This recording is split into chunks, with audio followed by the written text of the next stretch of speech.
Hello and welcome everybody to the inaugural Pride of the Poconos podcast.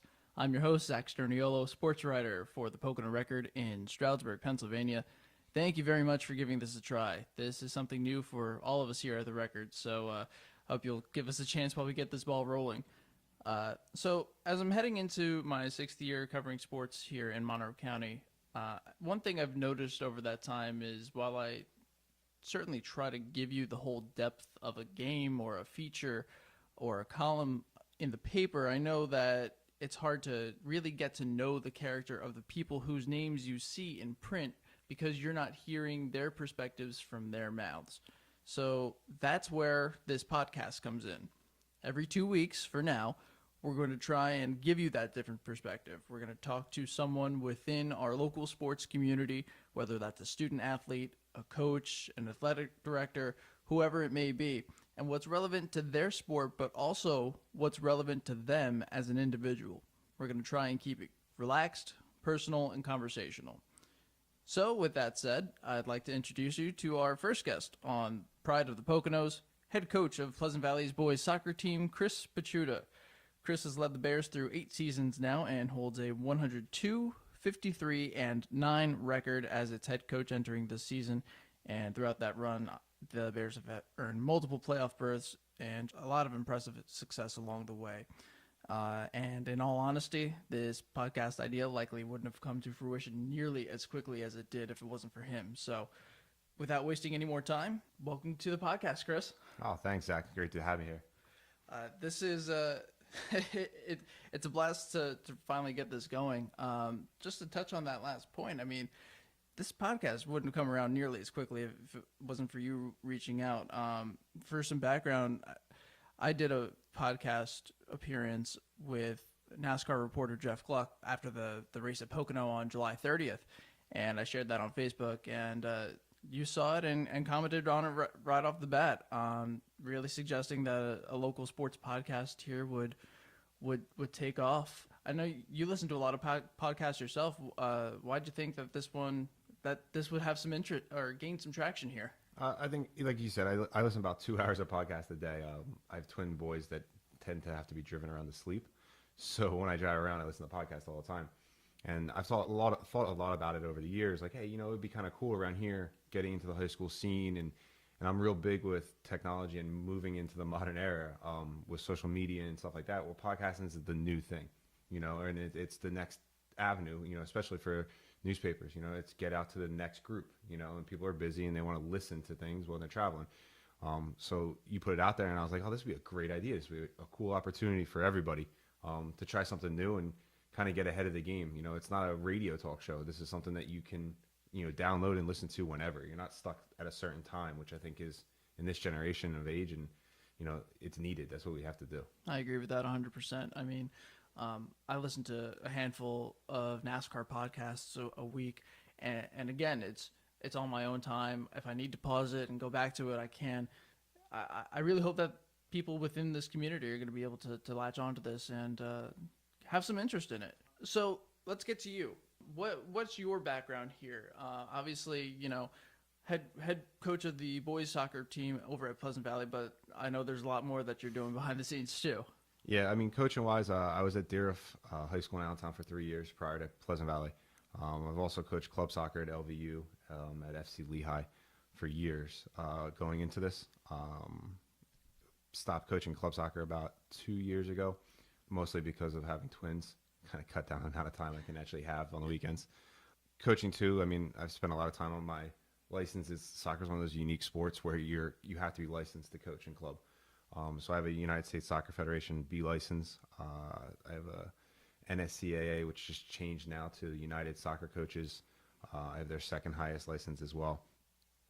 So, soccer takes up a lot of my time, but as you did mention, I do coach basketball as well. I just actually resigned from Moravian Academy girls, where I was there for 8 years as a varsity coach. I was there for, I think, 4 years as one of the middle school coaches.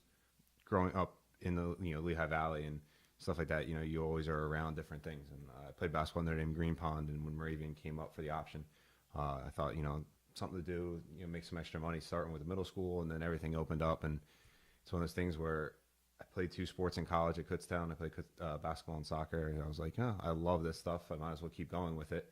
Gives me something to do for a couple hours every day, pretty consistently. I think I've worked now basically, a 12-hour day since I was 22 years old, I feel like. But it's fun. It's athletics, it's coaching, it's what I like to do, which is awesome. And then teaching. I teach at Pleasant Valley. I'm the head the social studies department. I teach AP US history and various other subjects. And I taught in Allentown for 5 years in the middle schools. So, bouncing around, getting to see all different experiences, which is awesome.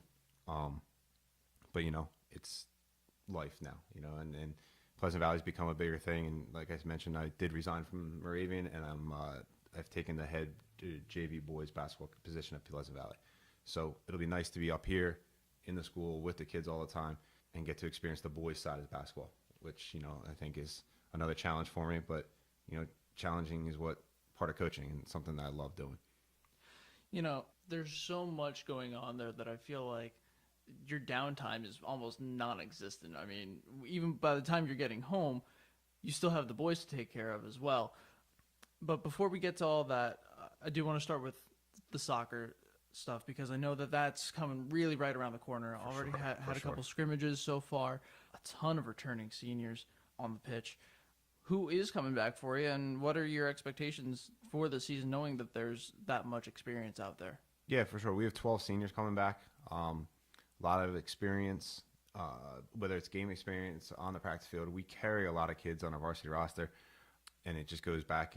I look at it's like a public school. I try not to make cuts if I don't have to. I don't know if it goes back to it's a public program. I think everyone should be involved. But coming back, I have guys like John Mickens.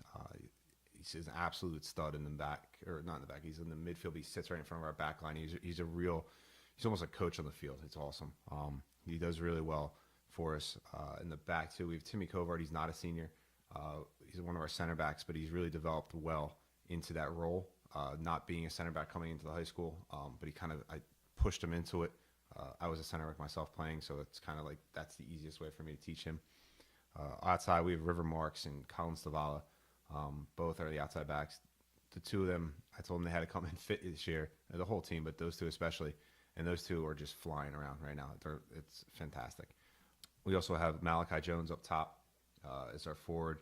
The kid works his butt off. Super smart kid. He's looking at a couple Ivy League schools just to go to school, not even to play. But wow. He one of those kids. He works hard. You tell him to do a job, and it's a thankless job sometimes. Just you're not going to get the ball. You're going to do a lot of running. Especially in our system of play. So that's always a struggle. To try to get a kid to do that, but he loves it. He's an absolute workhorse for us. Chris D'Alessandro is a kid who didn't see a lot of game experience for us, but he's coming in now as a senior. Fantastic, running around, very creative. One of those tricky little players for us there. Another junior who we have is real big, Logan Mackis. Had a great summer. It's kind of funny watching boys. Boy athletes tend to hit their growth spurts at different times. And this is a kid who was a freshman, was very, very little. Hit a growth spurt and had that awkward stage, and he couldn't really, it was like a horse learning to walk. He couldn't figure it out. And then now he's grown. He put a little muscle mass on him, and he's solid now. And it's a huge advantage finally. Off the air we were joking around about how some of these schools, it seems like it's in their water. They grow these big kids. PV lately we're not growing those, and we seem to have all these little kids, and I swear they graduate from me. They go into college. They come back for our alumni game that we have in November, and they're all 6'5". They're all these big kids. And I'm like, where did this happen? Why couldn't you do this last year where we would have been helpful? But yeah, so the kids like Logan Mackis, that's what they're going into. And, it's absolutely fantastic. And even the other guys that we have, all these seniors, all the guys realize they just want to be a part of something special. So they're out there to work hard and do what they have to do, which is awesome. I know that there's a lot of, or at least a few newcomers in the mix as well here. Obviously, you lose guys like Brad Brickman and Kelvy Gomez, Zach Madeira, who really played huge roles on this team last year, especially Brad. I mean, he was a 4-year starter. We were just talking about it a few minutes ago off the air. He was lights out in net. I know he's going to play at Shippensburg this year as a freshman. How do you replace guys like Brad and Kelvy and Zach heading into this year? High school is one of those unique things. I think coaching soccer especially, you can't typecast a program. So it's hard to say, okay, we're this style, we're this system. It doesn't always work in high school because you're not able to go out and pick up the players you need to fit into the roles. So replacing guys like that, it's never going to happen, and this is year 9 going into it. I think we've run 9 different formations. We've run, 6 different tactic sets, and that happens. We have guys that have stepped up. We've modified the formations. We've modified how we're going to play stylistically, and I think that's the big thing. We have about 3 guys that are competing for the goalkeeping spot. Chris Price is a sophomore. He's really stepped the role in a little bit. He's probably got the lead foot right now. Noah Newbert, a basketball kid. I don't think he's ever played soccer before, but I had him in class, and he's interested in soccer, loves soccer. He's part of this FIFA generation where these kids all play soccer on PlayStations and stuff like that, and they understand the game somewhat much better than I know kids that I grew up with probably did. And a freshman, actually, Richard Carmona, his dad and his uncle are both referees in the area, but the 3 of them are battling out for this starting role, and our guys are okay with whoever wins it. We're always been a defense first system, probably due to me being a defender my whole life.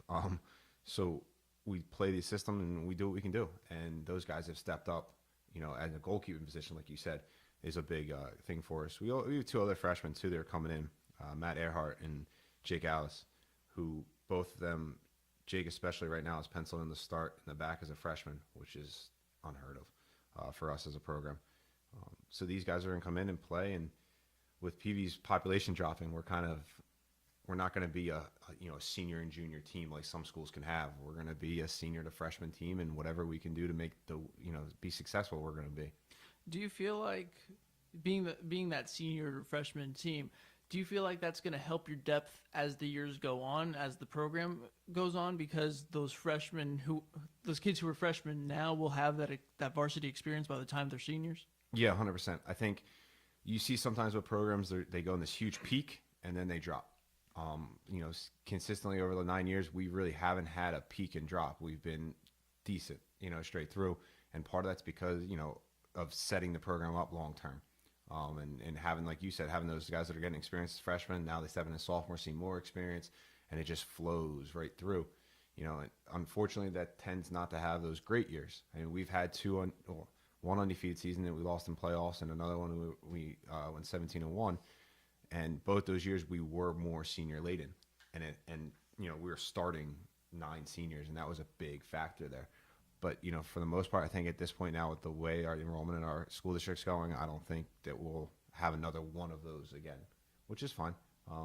It makes coaching fun. You're not dealing with a whole new system. You're not dealing with you're dealing with the same kids more longer term, which is awesome. This division has been so competitive, especially, really since it's been instituted, dating back to 2014.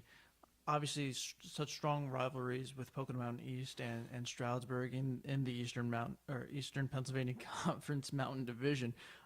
What are your expectations for how this season is going to go? I mean, I think every year we look at Stroudsburg, we look at East, and they tend to graduate these big classes, and we're all like, oh, thank God, we don't have to deal with this guy or that guy anymore. And then it turns around, and they're just reloading. They're not rebuilding. I think where we tend to have to rebuild a little bit more, they just seem to reload. In the same way that Emmaus does and Parkland does, Central Catholic does. And that's cool. It's fun for me. One of the things I've loved being up here, and it's going to be a little bit different this year, is the coaching staffs that are all in those programs. We've all been here for a long period of time, and we've done really well to kind of hang out together and talk to each other. And it's been a friendly thing. It's been competitive, and there's been testy moments, but it's been, one of those things. And I think this year is going to be no different. Stroudsburg, they did lose a phenomenal class. They're a really, really good class. But they have guys coming back. You have guys like David Cutteroff, who has varsity experience. You have Dan Chili, his brothers came through. He's been in the program. BB, the coach's son, is in goal. He played last year. So they have guys that have that experience. And East is East. They just seem to turn out players. And, Bob Black does a phenomenal job over there of getting them there. And, Bob Black does more scouting, I think, than anyone I've ever seen in my life. He was over at our scrimmage this weekend, scouting us in Whitehall, and I'm like, it's the opening weekend. Like, what do you want to see today, bud? But yeah, he does a great job. His teams are well prepared, and you can't fault that. I use a lot more film. He uses on-person scouting, and it's all how it works.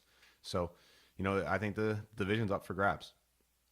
And then we go down in the valley, and Parkland and Emmaus, especially, and Central Catholic are just loaded. So one of us has to try to sneak through there. Unfortunately, as the playoff system seems to work lately, we all play each other anyways in the playoffs again, and we don't actually open up into the valley. But it is what it is. We'll see what happens. I think hopefully we make another run. Stroudsburg made a great run last year. East made a great run 2 years ago. I think that's something hopefully we can do again up here. With the conference as a whole being as strong as it is, how tough is it to not only win the division, but then to go on and to compete into the playoffs? And how do you, I mean, obviously I know you're not going to tell me the whole, lay it all out for me here, but how do you try to game plan for respective opponents throughout the season? The big thing is the way the system's set up, the playoff system's set up, you want to win your division. You want to do well in the division, and that's one of the things last year hurt us. We had a couple ties, and a couple games that we lost that we shouldn't have lost in the crossover games, and it knocked us out of the EPC playoffs on percentage points. And that's not something we want to happen again. So you got to win your games up in your division, and then once you get down there, you crossover games, you got 6 of them. You got to win some of them. Unfortunately for us, Stroudsburg and Pocono East share crossover opponents. So if they happen to catch programs down there on a downturn, and we have the opposites that are on the upturn, it's always a struggle for us. And that's just the way, it's a quirk of the scheduling. It's what happens when you have 18 teams, and as of right now, we're not playing everybody one time. So you're not getting a true grasp of everything. But it is what it is. Once you get down there, and then a lot of it comes down to watching film, figuring out the little things. I mean, when you hit playoffs, you have 8 teams that are good. Everyone's good. But everyone has some kind of chink in their armor. You just got to find that chink and hopefully be able to exploit it. Even when we played Parkland last year, Parkland's good. Every single year they're loaded. We had two chances on almost breakaways going in. We missed both of them. That turns the game 2-2. Everything goes through. And that's one of those things that high school kids in general, but high school kids really struggle to grasp, that those little moments are the turning point. And if you don't make those little moments, you're going to struggle to be successful big term. But I think once we get there, or any of us up here get there, we all have a shot. I want to talk to the players' mentality. I mean, there's so many different off the field issues that we don't really hear about too much in the print side of things. How hard? I'll start with this. How hard is it for the student athletes to handle aspects of being a student and an athlete simultaneously, and going through that grind of not only the school year but an athletic schedule? I think it's severely changed over the last, say, 8 to 10 years. That mindset. It makes me sound old, but this generation of kids really needs to be rewarded, needs to be shown success constantly. And one of the things that, you're always doing with the student athlete is because they're always under pressure of teaching them how to handle pressure, teaching them how to handle failures. Growing up, we failed all the time. You knew you weren't going to be the best team every single day. Now because of how big, soccer, especially the programs, you could go in a league and not play any other good teams and look like this phenomenal team, and then you come together and end up not being that way. So I think one of the hardest things for coaches today and teachers is to show kids how to succeed after they fail. And I think that's one of the mindsets we always have, and we do it in practice all the time. I tell them all the time. I say to them, like, I want this to mess up. Like, good, you lost. Now what are you going to do about it? Are you going to respond? That's the question. Are you going to get back up? Growing up, I feel like when we grew up, all of us that, we grew up on Rocky. We grew up on that mindset. You're going to get knocked down. Get back up. That's the question. How many more times can you get up and keep moving forward? That's one of my, big quotes I always have. Like, what are you going to do with that? And I think that's one of the things we're trying to teach these kids as much as we can. I think that's why sports is so important today, of getting kids to realize that, not everything is good. The world's a terrible place. You got to answer the call sometimes. So what role can you play when a student is struggling to find that balance? I know you were kind of alluding to that a little bit there. when a student is struggling in history or in English or in math, whatever it may be, how can you as a coach help guide them to a solution? I mean, academically, I think is one of the easier problems we face, especially if you're in the building teaching. Kids come to me, I'm struggling here. Okay, I give a call to that teacher, find out what they're struggling. We sit down, we have meetings. Pleasant Valley does a phenomenal job academically of making sure we can help the kids be there. It's kids first. That's the way it should be. So that's one of the things. Like, I have no problem. Hey, you got to miss practice today. You got to make up a test. You got to miss practice today. Go to a tutoring session. Go. Like, you're a student first. You're an athlete second. And historically, our program, we've been one of the better, higher ranked GPA programs. I've had valedictorians. I have probably about 5 kids this year in top 10s in their classes. And that's a big part of it. And I tell them that all the time. That's the first thing. The other thing is we do have access to most of their grades year round. So even when the soccer season ends, the end of the first semester comes about, they're getting a phone call to their homeroom saying, you better go down and see Coach Pachuta. And they all know what it's about. And they know they got to stay on the ball going forward. I think that's one of the things that all coaches, especially ones that are in the buildings with the kids every day, you can nip down the bud real quick to try to solve the problem. Social media has become so prevalent. I know you were talking about kind of how that's really become such a key part of this generation. What kind of effect can that have on a player's mentality, positive or negative? I think it's almost second nature anymore to these kids. I try to have a good social media shadow, maybe cast out to them. We use social media, especially Twitter, nonstop. To communicate, and I think that's the tool that I try to show them, that it's a mode of communication. It's also a mode to get news, and I try to explain that, as a teacher and as a coach, I'm reading news stories on it all the time. I'm getting scouting reports. I find out who's winning, how they're winning, stuff like that. It's always on there. But like you said, there's a negative aspect to it too. All my guys have to allow me to follow them on Twitter so that I can see everything they do. And there's been, multiple times where they've gotten that phone call. That's got to come down now, and they don't argue about it. They understand what it is. They're like, Coach, my fault. I didn't mean that, this, that, and the other thing. And I'm like, this is what it portrays, and I try to share with them college coaches' stories, on the recruiting trail. And they open up your social media because that's the first thing they ask you in college. They want your access to your social media, and they open it up and they see, this, that, and that you shouldn't have on there. Well, there you go. They're not recruiting you anymore. And, and I try to explain to kids, college-wise, you're a dime a dozen.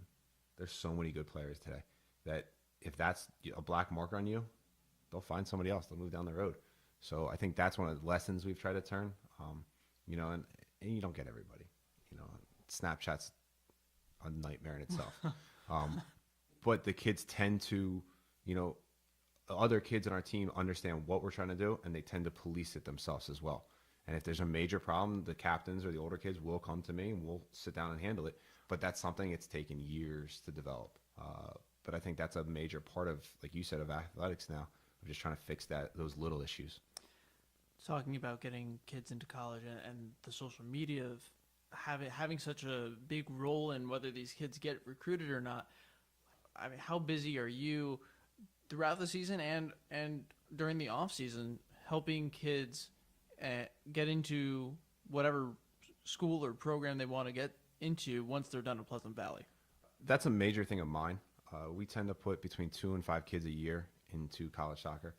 Most college coaches I know from coaching at LVU, I've coached with a lot of college guys for a long period of time, and I'm friends with a lot of them, and I would hang out with them, and they tend to look more on the club side for recruiting, and that goes for basketball even. They look on the AAU side, And now one of the things that I have, because of the connections, I do try to give a phone call. One of the things I did learn and watch, Jimmy Terwilliger, when he was with us as a football coach, I would talk to him about, because of his old man being at the issue, and now Jimmy's there, what are you looking at? What are they looking at? What are they doing? And Jimmy was phenomenal with it. And I watched a lot of the football staff in general, because football's kind of old school with recruiting still. The guys come into the office, the coaches meet, and, I would be sitting down in the coach's office, and these coaches come in, and I'll sit there and just listen to them, just hear what they're saying so I can push it to my programs. So, I mean, we are busy as a staff. We use Huddle. It's a video sharing software that makes a nice recruitment package, and I can send it out to coaches constantly, wherever they are. I just need an email address. And I think that's been a huge help for us over the last, say, 4 or 5 years of just getting that done and being there to the kids and say, okay. And the last part of that is helping the kids be realistic. A lot of these kids come in, we're going D1. No, you're not.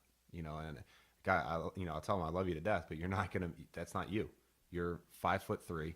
You're not gonna make that. You got to go look somewhere else. Hey, this is a great school for you. Go there, be a star, play all 4 years, not go here and sit for 3 years and play as a senior. And that's a part of it. It's realistic. And playing in college, you see that. You see what the next step's going to be like, and it's cutthroat because college coaches, they have to win or they're not going to have a job. And that's what I try to explain to the kids as much as I can.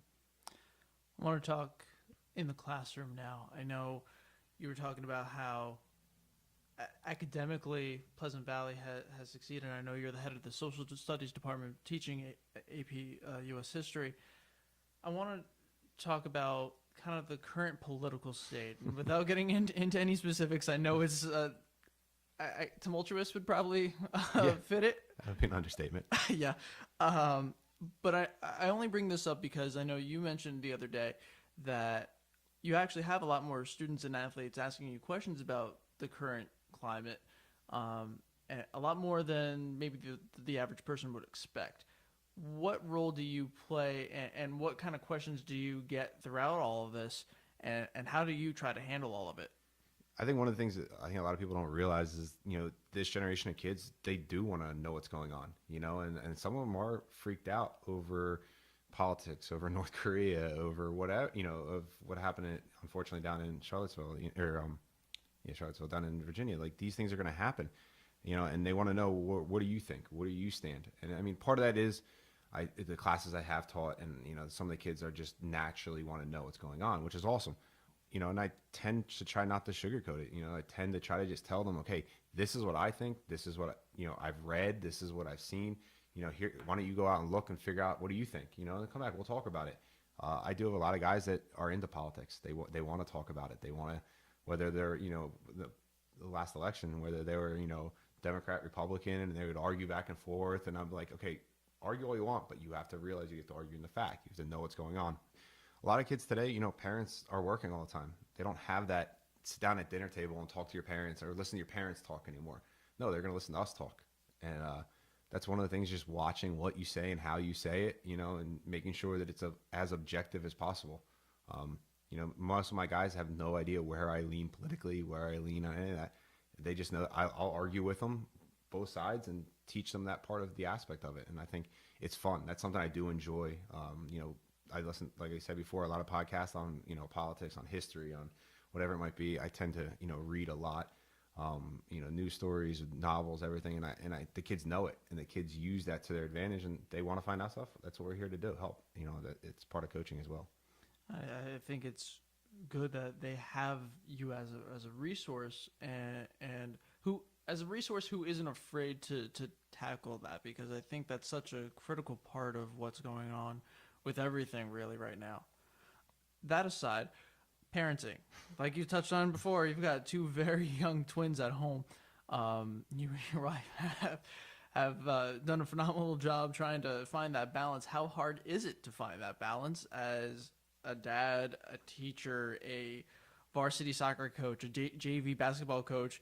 And I mean, for the past 8 years, you've been a varsity girls basketball coach too. On top of that, obviously, I know it's just been 2 years with the boys, but how hard is it for you to try to find that balance? It's a challenge. Every day is, trying to get a schedule, trying to structure it. I couldn't do it without my wife, Angie. She was the field hockey coach at Pleasant Valley up till this season too, and she stepped down, and part of that was, okay, your dream is to keep coaching. It's what you want to do. I'll step back and teach, but I'll be there to watch the boys. Preseason, we're gone for 12 hours, 15 hours, depending on the day. And, she has the boys. I might run home for an hour or two for lunch, and I take and give her a little bit of a break. But she's been, the light that saves all of us when it comes down to, with Connor and Jack being about, 17 months, they're at that age, they're climbing on couches, jumping off couches, fighting with each other, without my wife there, and I think every coach will tell you the same thing, without their wife there to do that part of it, you couldn't make it done. There's no way. But, part of it, I always said, I want my kids to be around the sports. I want them to be at practices when they get older and be that gym rat. They're in there, be on the field all the time, because I just think that's such an important part of life anymore. So, so far it's been awesome. The kids are great. Even the players are great. They love when the kids are around. They go over and play with them, especially the girls. When I had Moravian, I used to bring them to practice, and the girls would chase them around and throw balls. So it was awesome. Like that's what I liked. That's a part of life for the kids to realize it's not just sports. It's not just academics. There's a family aspect to it too. And I think as coaches, that's something that sometimes you have to show kids. You do live outside of the four walls of the building. So it's been fun, but like I said, without my great wife Angie, it wouldn't happen. I know everyone has a different system for themselves. How do you try to prioritize what needs to be number one or number two? Does it change by the hour? Does it change by the day? What's it? How do you try to figure all that out? I think it's pretty fluid. You start with a game plan when you wake up when the kids wake you up at 6 o'clock in the morning, and okay, here's where we are. What do we have to do today? What do we have to get done? Okay, we have that. I need 3 hours here. Well, then, okay, where's my practice fit in? Okay, so I have practices lined up. All right, and right now it's not as bad because school's not going on, but now once school sits, okay, do we have grandparents to watch the kids? Because right now we've been so lucky. Her parents and my parents are both close, and they watch the kids 5 days a week. So that part's a little bit off our books, so we don't have to worry about it. But it's almost like putting out fires everywhere. Okay. And it's not just in home's the least of the problems. It's this is going on. You have to be here. You have to be there. You have to picture days today. Now we have to organize pictures and put that in. And that's just, it's crazy. It's frantic, but I don't think I could do it any other way. Like I think that's what I enjoy. I enjoy bouncing around and figuring out different things and organizing and stuff like that. So I think it's just part of the nature of the beast. Getting back to basketball now, obviously you touched on it. 8 years at Moravian, going back to / staying at Pleasant Valley this season now as their JV basketball coach. What's that transition going to be like for you, going from 8 years as a varsity girls coach to a JV boys coach? There's definitely going to be a change, and just basketball-wise in general, the girls' game and the boys' game are very different. There's no ifs, ands, or buts about that. I mean, that's a whole nother conversation, of the differences between the two. Which one? There's not a better or worse. They're just two different animals when it comes down to it. And I think one of the biggest challenges for me is going to be not being in charge. I haven't. The last time I was an assistant coach I was 21 years old. So I don't, outside of a semi-professional level of coaching that I've done a couple of places there, but even at a semi-pro level, it's different. At a high school level, like that's going to be different. Listen to Coach Gould and, all right, this is what we need to get done today. It's not what I think needs to get done. It's what he thinks needs to get done. And that's a challenge. It's going to be something different, but it'll be nice to be home. It'll be nice to, I live 7 miles from the school. That's going to be a big difference than driving, 37 miles to Moravian. But, it'll be fun. It'll be a new challenge. I know a lot of guys that coach boys basketball in the Valley, some of my best friends, and it'll be fun to see them and be on the court against them and be able to joke around with them and stuff, where in the last couple of years, it's not the same. I didn't grow up with those people that are on the girls' side, but, I'm going to miss a lot of the relationships that you get with that over the last 8 years too. So it'll be different. I know you touched on it earlier. You played both soccer and basketball at Kutztown. What was your experience like there, and what are you able to take from those college days in either sport to your coaching abilities now? College was different. I got recruited to Kutztown to play basketball. Played through my freshman year. Decided it wasn't phenomenal what I wanted to do. I wasn't thoroughly enjoying it. I think I was burned out. I mean, we did a lot of basketball growing up in high school, especially. I went to Notre Dame Green Pond, a very successful program, but you're playing nonstop. Had a couple of buddies that were in college that say, hey, why don't you come over and play soccer? Went over, played soccer, had a great time. Soccer at Kutztown was a little bit more laid back. Basketball tends to be, college basketball, especially Division II, we got off like Christmas Eve to New Year's Day. And then you were living on campus, there was no one there. And you're living on campus, practice in the morning, you're off all afternoon, practice at night, now you're off all night, and then you do it again. And you almost do your preseason in the middle of the season. It's strange. But, I think that's something that I like, using the experience I got of playing multiple sports and being around it all the time to try to get our guys, to play multiple sports. I think that's a critical thing today. I think the specialization these kids are doing is hurtful in the long term. I have 2 or 3 basketball guys that play soccer for me and play basketball, and that's awesome. Some of them, Colin Stavala plays 3 sports. You don't see that very often anymore. No. But I think that's awesome. Like, I love it. Like, he's a kid. He comes to me, Coach, I got to miss this for this. I'm like, that's fine. Like, go play. Like, don't worry about me right now. Go play. It's off season, and great kid. And that's kind of what I've gotten out of college. And then in the experience, I can still call my college basketball coach. I tend to, hey, what would you do here? Or can you send me how you would do a scouting report? Can you send me how this? And Coach Driscoll out of Kutztown, who's still there now, he's a really successful coach. Yeah, no problem. And even our assistant out there, Coach York, is still there. And I follow them on Facebook, and especially Coach York, I've talked to a couple times. And when they were making their deep run in the NCAAs, I think it was 2 years ago, 3 years ago, talking to them there and talking to some of the guys even that I played with. We had guys that played. One guy's over in Egypt, another guy was playing in, I think, Israel.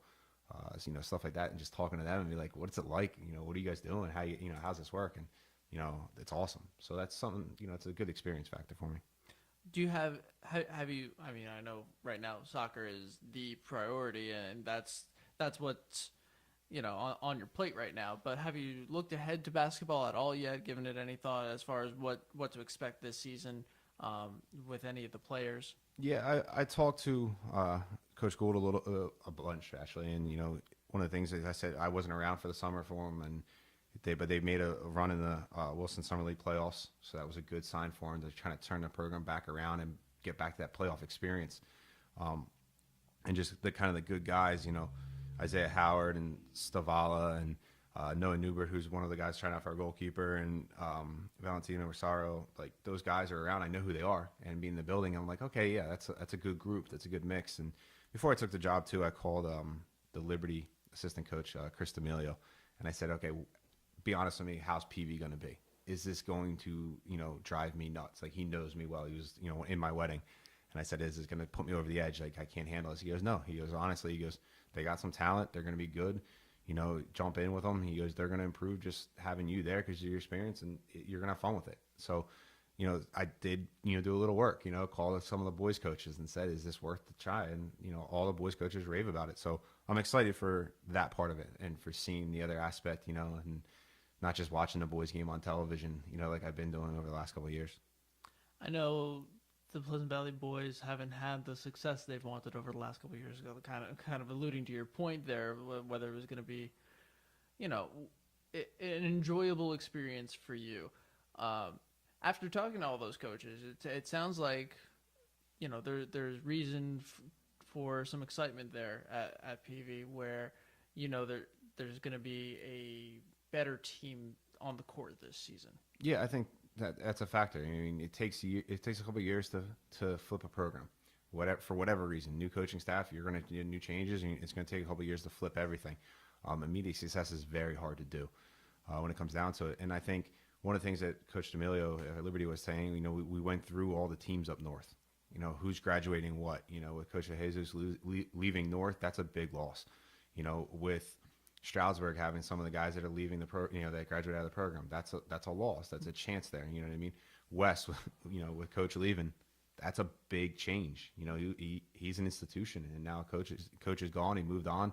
They're going to have to figure out who they are again. And that changes, and a bunch of their guys are left too. So there's a chance now up north, at least that you don't have these dominant teams that have been going down south and even wrecking havoc. Look at West over the last couple of years. PPL Center and North too, with their run in the playoffs, district playoffs and stuff like that. So I think that was a fun thing to look at. Maybe the league's wide open or the division's wide open, and then I think that could be fun. Sure, and to touch on that point, Stroudsburg's Rich Baker's out too. So I mean, really, literally half of the division will have new coaches by the time we hit the court in December. So should be very interesting. I want to talk about outside of sports, outside of teaching. What are you interested in? What keeps you? I mean, there's a lot of stuff keeping you busy. Yeah. Do you have time to be interested in anything else? Yeah, I mean, the boys tend to go to bed, somewhat early, 7, 8 o'clock. So, that gives me time to, watch your Game of Thrones and do all that stuff. That's fun. I do tend to read a lot. I try to read about 50 to 60 books a year. on history, on sports, on motivation, on anything to that level. I'm also going back to school for my principal cert. So I've been, busy taking classes there, online classes at California University of Pennsylvania. So they're busy there. My wife and me both too are runners. So that's one of the things where that's one way to check out for a little bit. Here's an hour, go run, go do 6, 7, whatever miles you want to do, which is nice. That's that little period of time, where you don't have to worry about coaching, you don't have to worry about anything else. You can just focus on you, which doesn't happen often. But it's a nice little hobby to have, and bounce around. And then hopefully soon, when the boys getting a little older, we can start doing a little bit more, and taking them to games and stuff like that. But, it's fun. Coaching, it's not a hobby, but it is a hobby. And, it's a career for me as well, but I enjoy every aspect of it. I enjoy watching games. I enjoy, professional levels. Saturday and Sunday mornings, there's no cartoons in our household. Soccer's on television, and I'm sitting there watching soccer from, 7:30 in the morning till 12. That's every morning. Even today, I sat there and made the kids watch highlights of the weekend because I didn't feel like watching cartoons. And that's a normal basis for us. So. It sounds like there's a lot to keep you busy, but a lot to keep you happy as well. Yeah, for sure. Is there anything we haven't touched on here that you'd like to make a point on? I think this is just, like I said, in the beginning, I think this is a great avenue. I think, it'll be fun to listen to these in the upcoming times and listen to the other coaches. And we talked about adding players or athletic directors, and for everyone to see what really goes on behind the scenes. I don't think a lot of people realize the behind the scenes that goes on with athletics, with, scheduling, with, even boring stuff like ordering of equipment and things you don't understand how much it goes in. The amount of times and the fires you put out constantly of just trying to organize the behind the scenes takes away from a lot of other things. I think it'll be cool for everyone to see that backside that not every, parent gets to see, not every, former player even knows goes on, and I think that would be a different aspect for this podcast, which I think will be fun. Thank you so much for joining. Hey, thanks for having us. There's a chance for this to gain some traction here, and I really appreciate you coming on here and be willing to be our first guinea pig. Yeah, no problem. It was a lot of fun. And now it's time for the Pocono Record staff football picks, brought to you by PoconoRecord.com/contests. Visit often to see what we're giving away next. Last year, we gave away over $20,000 in prizes, so be sure to check that out.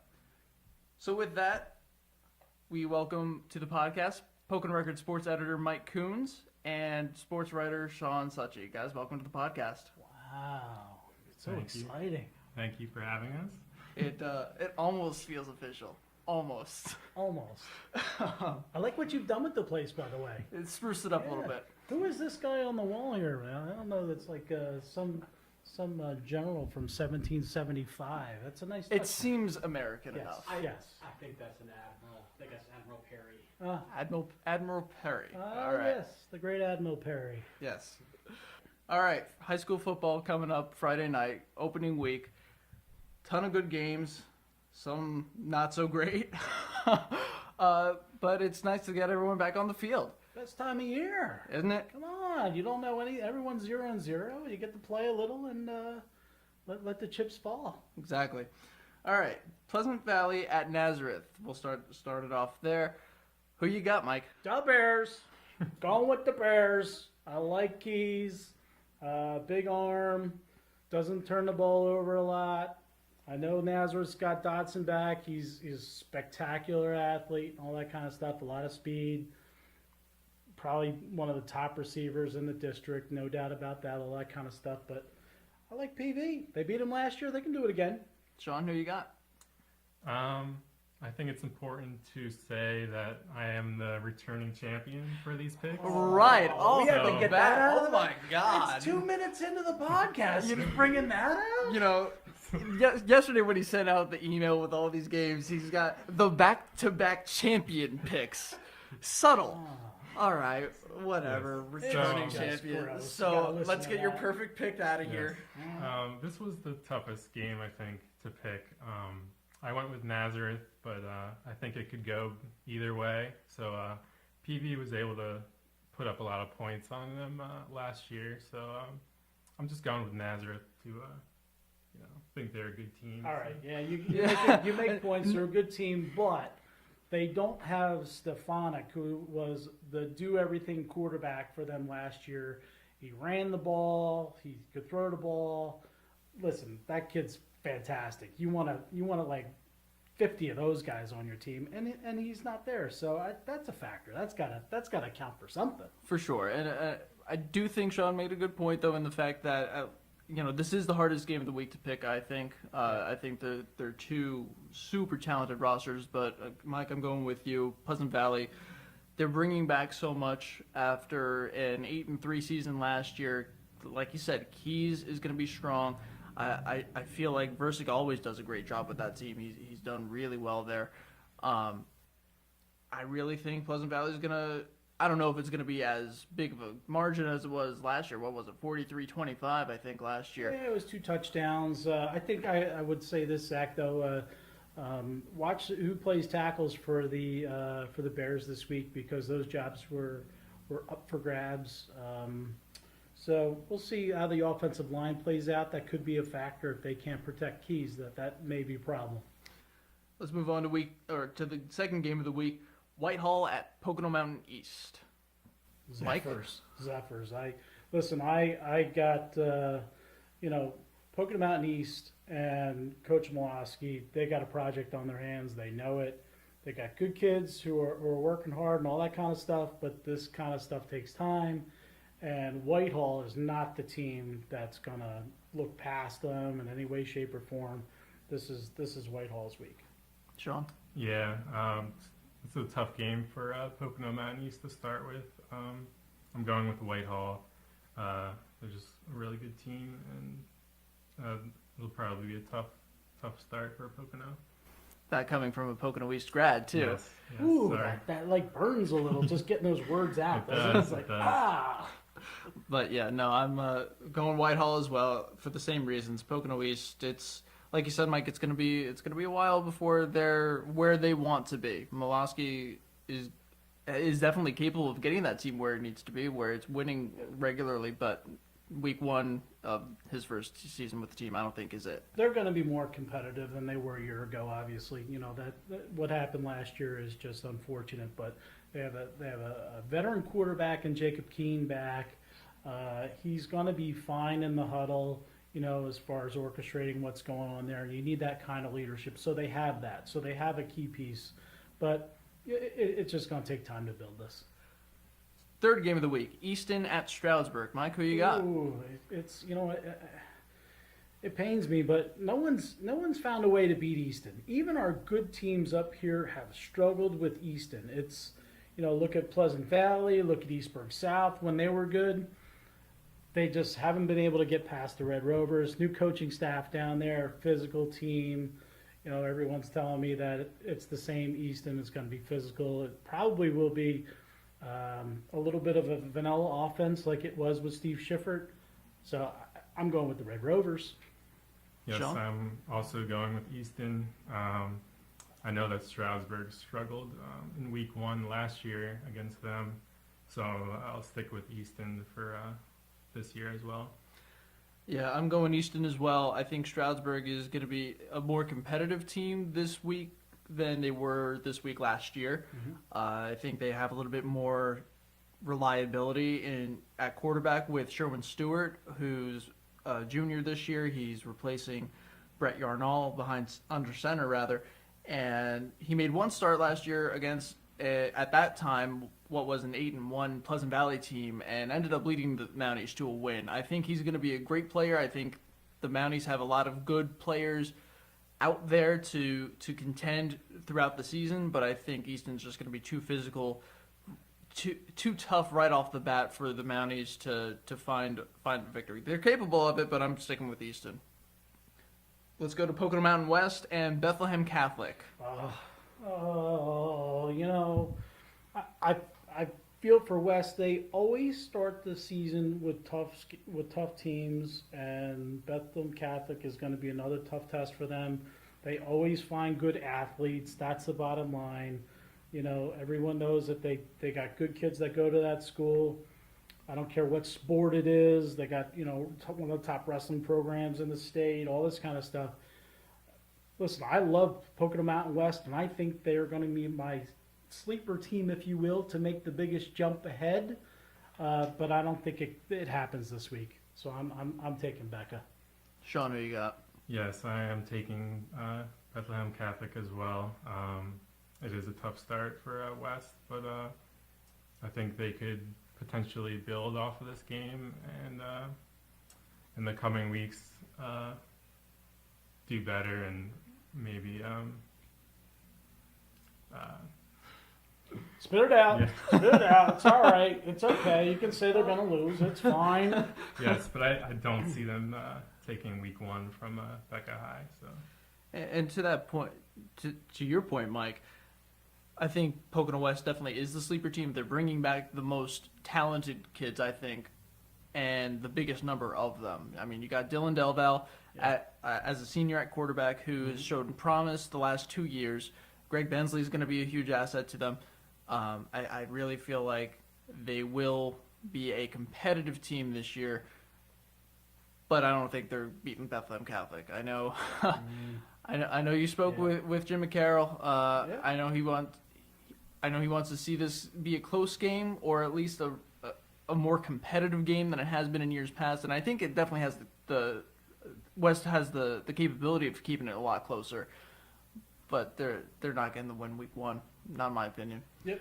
Shawn, we'll start with you on this one. Northampton at East Stroudsburg North. yes, that was another tough one, I think. I went with Northampton because I think North has too many question marks right now. They lost their quarterback to graduation, so it could be a tough start. I went with Northampton. So. Well said. You sound like you know what you're talking about. You're reading my notes. That's all right. I think he's absolutely right. I think the issue with East Stroudsburg North is that they lose a 4-year starter at quarterback who ran the triple option. They changed the offense. They changed their coach, and David Castillo is going to do a fantastic job at East Stroudsburg North. For those who haven't don't know anything about David. High energy guy, played at East Stroudsburg South, played corner at ESU. He knows the game inside and out. Has some college experience. Decides to come back and coach here at East Stroudsburg North. It's just going to take a little time, I think, because of personnel. But I think it's Northampton's game this week. But I like the hire that North did in the offseason. I agree with that 100%. I did take East Stroudsburg North because, let's face it, I'm a homer. I was going to say, you saw my lips moving in that direction. Oh, yeah. No, I admit it. Homer. But like you said, I feel like Castillo was a great hire. I feel like they've got good players in place there. I feel like their offensive line is going to be a huge strength for them, especially you got guys like Dylan Galloway, who's a Division I AA recruit. You got schools like Lehigh and Cornell looking at him. He's 6'4", 340. Mm-hmm. It's going to be hard to get if you're a defensive lineman. It's hard to get past that. They've got Anthony Villano up front too, Brian Passwell. I think that's going to bode well for the Timberwolves. At quarterback, you've got David Aguiles, who's a senior this year. First time getting the start, obviously, because Thomas Melchiori was so efficient in that triple option in the last 4 years. But I've heard good things about his arm. He seems confident. He seems comfortable in his role with that team. And I feel like they got the 48-42 win last year. It's going to be a totally different style of game this year for sure. Yep. But I think North is going to contend and find a way to start 1-0 this year. So next game, we'll go Liberty at East Stroudsburg South. Shawn. Yes, I'm going with Liberty. South is another team that lost their quarterback as well. So I think they lost a couple of other players too. So that could be a tough start for South. Liberty's playing at South. Liberty. So Liberty, all right. Mike, what do you I got? like Liberty too, but I'll tell you, I have to give a plug that I saw Liberty graduate Gunnar Anglovich, who was up at ESU's camp, and this kid can play. He's I know we're not talking about ESU, but he's gonna see some time. I'm pretty sure in the Warriors huddle this year. But getting back to the game, I agree. The loss of Jake Cirillo at quarterback, that's a big hit. You know, they had a couple of athletes, you know, at South that it's hard to overcome those kinds of things. So, you know, I just think that, you know, Liberty, I saw them play last year. I saw the depth. I'm going with the Hurricanes. South lost a lot. You got, obviously you touched on Cirillo, but there's also Dakota Cross, Jared Pope, John Murphy. All of those guys were huge weapons, some of them even defensively. And I feel like that's going to put South back a step a little bit. At the same time, you got a guy like Mikey Riator who's had a couple varsity snaps in his career, but never got the start. So there's some inexperience. Mm-hmm. This is definitely going to be Liberty's game. I think South has a chance to be competitive throughout the regular season because you've got a guy like Ryan Clark in the backfield who is, I believe, 5'10", 195. He doesn't have that speed that Pope had, but he'll just truck people. Yeah, exactly. He's looking for the hit, and I feel like that's going to pay off big for him. Sean Solomon is going to be a good slot receiver for them. But again, against Liberty, I think Liberty is going to be a little bit too strong for them, especially first week. So with that, we'll actually go to East Stroudsburg University and their game at Fairmont State, which is actually next Thursday, August 31st. I know you were just talking a little bit about Gunner there, Mike. What do you expect there? You know what? I like ESU. I like ESU's strength. If you look at their team right now, is their offensive line. Easton graduate by the name of Mike Fleming. I talked to him this week. What a great guy. You know, I mean, he's just a mountain of a man. I mean, you want to talk about the Eclipse? Whew. I mean, that should be his nickname, the Eclipse. You know, he's like 6'4", 300. You know, this guy eats station wagons for breakfast. You know, I mean, he is all over this. You know, I'm like, hey, Mike, how you doing? I'm like, do you go by Mike or Michael? He's like, Mike. I'm like, okay. This coming from a former ESU lineman. I shook his hand. I wasn't sure if I was getting it back. You know, it was like one of those deals. Yeah, he was a great guy. Really talented offensive line. He plays left tackle. You know, if ESU can run the ball, I mentioned this guy, Gunnar Anglovich. I don't know what he's going to do. Who knows what he's going to produce? He's a freshman. You know, he's going to go out there. He's going to lay an egg now. But he's gonna. I think he's gonna show something. I think he's gonna probably, you know, at the very least, share time at running back, and maybe he even earns the job. But that's to be determined. But ESU wins this game on the road. It's a nice road trip. They have fun and come back 1-0. What's their quarterback situation like? I know Cirillo went to ESU. Oh, they got a lot of young quarterbacks. So listen, they got a senior that I think they're going to play this year. You know, I've talked to you know, some of the coaches. They're always hesitant on who they're going to go with. Di Gregorio, I think is how you pronounce his name.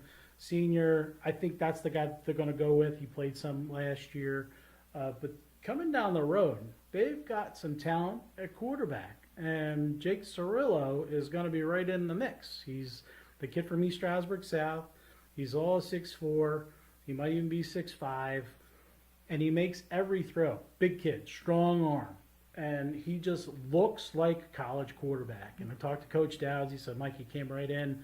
He just had that leadership. And I said, Coach, I don't think it's fake. I think that's just who he is. And that's sort of like what he relayed to me, that this is just in this kid's blood, is to be a quarterback, and you want that guy to take charge in auto. I saw him at the McDonald's All-Star game back in June, and you're right, he looked every part of the college quarterback. He was ready to get in there, ready to go, and he looks like he's going to be that guy that the Warriors can rely on going forward.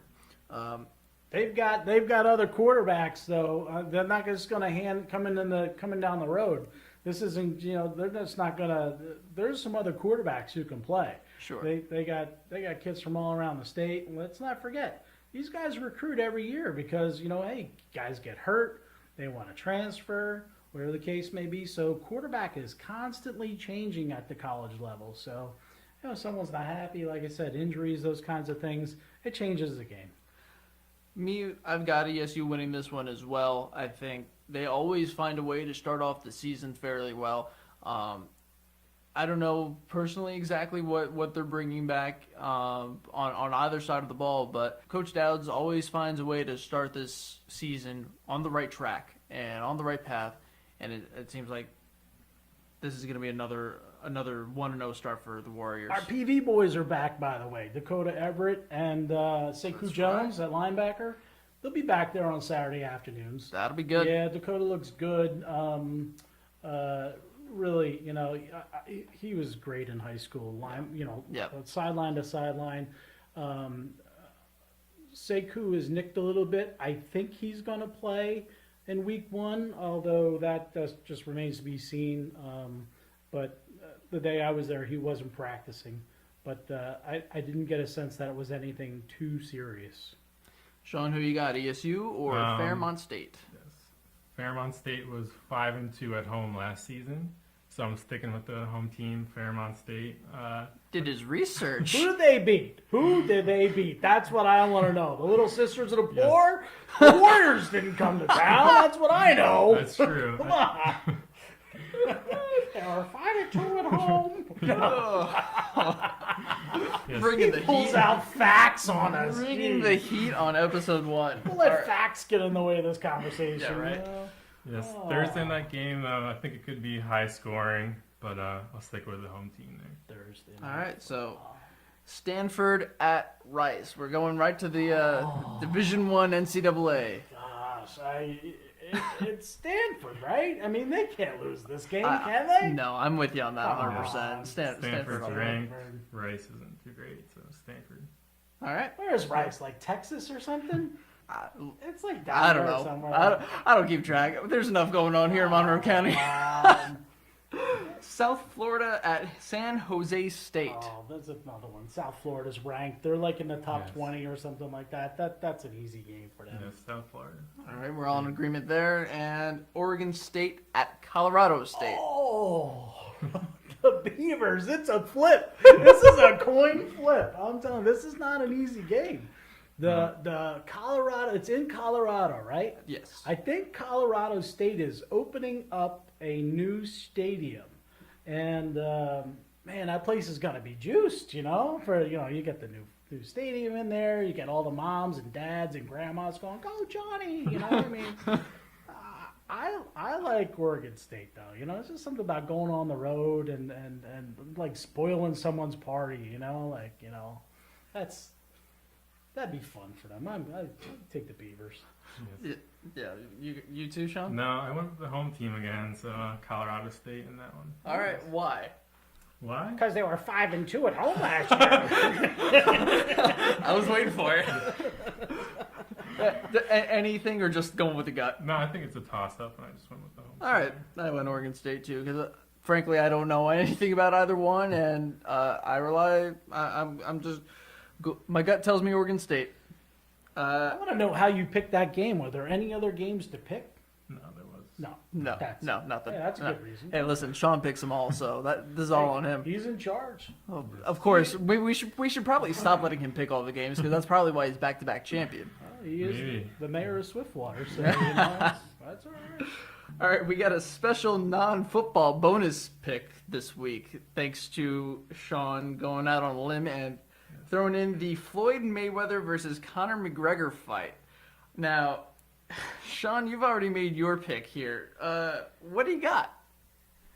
I have Conor McGregor by knockout by the 3rd round. But so not only is he going to knock out Mayweather, he's going to do it by the 3rd round or sooner. Yes, I think Conor has to win early on to have a chance in the fight. If it goes like 6 rounds or more, I think Mayweather will win. But I just have a gut feeling I'm with you. I'm That, with you on this. I think McGregor's going to take him down. Yeah. No, I think, What? Listen, what didn't we like about the fight that Mayweather had with Pacquiao? It was too much dancing and prancing, and it wasn't enough fighting. Well, Seamus, I think this guy's coming from Ireland. I think he's gonna not be dancing too much. I think he's coming to the party for a fight. As much as I agree with that, I think the prancing and dancing is going to benefit Mayweather again here. I feel like McGregor's going to tire himself out trying to take his jabs at Mayweather. I feel like it's definitely going to go past the third round, in my opinion. And once it gets that, I'll give McGregor this. I think it goes a full 12 rounds, but I think Mayweather wins in a unanimous decision. I just don't see McGregor coming out on top in this one. You think it goes the distance? I think it does. I think the fight's got no chance to go the distance, and I think it's because it's blood in the water with McGregor, and he's going to go out fast and hard, and he's going to want to take his head off in the first 3 rounds. And if he doesn't get it, then I'm concerned about the dancing boy dancing around the ring for 6, 7, 8 rounds. Yeah, what does that say about Mayweather if he can't finish like an amateur boxer? If he has to go full round, like full 12 rounds with. No, true. I agree with that too. McGregor brings a lot. He brings a lot of the energy, and obviously he knows how to win fights. He's lethal in the cage, but this is really out of his element, and I just don't see him succeeding against a guy like Mayweather. Mayweather is undefeated for a reason, and a lot of other great boxers have not been able to take him down. I don't see how McGregor can just come in willy-nilly and knock him out. I just don't see it happening. This is like a Rocky. Was it like Rocky 6 where he See, brings you're pulling in out movies on me. the street fighter, versus the boxer, and the kid was like fighting at yelling at Rocky to take his head off. He took my room. You remember that scene? See, It's again, the street fight against a boxer. Yes. I mean, that's the thing that's why people are paying some money to watch this, because that's exactly what it is. I mean, you're right. McGregor's not a boxer. He's a fighter. He's a back alley. I'm gonna go take your head off and then go have a pint with the boys. Basically. So that'll do it for the first episode of the Pride of the Poconos podcast. Thanks again to Chris Pachuta for joining us on this first episode. Another special thanks to Keith Stevenson, who has helped produce this, Ashley Fontanez for logo design and assisting with the production, Mike Kuhns for giving us the green light for all of this. Tune in next week when we have David Castillo on the podcast with us. He is the East Stroudsburg North football coach. We'll have that up in 2 weeks, and hope you tune in. Thanks again, and take care.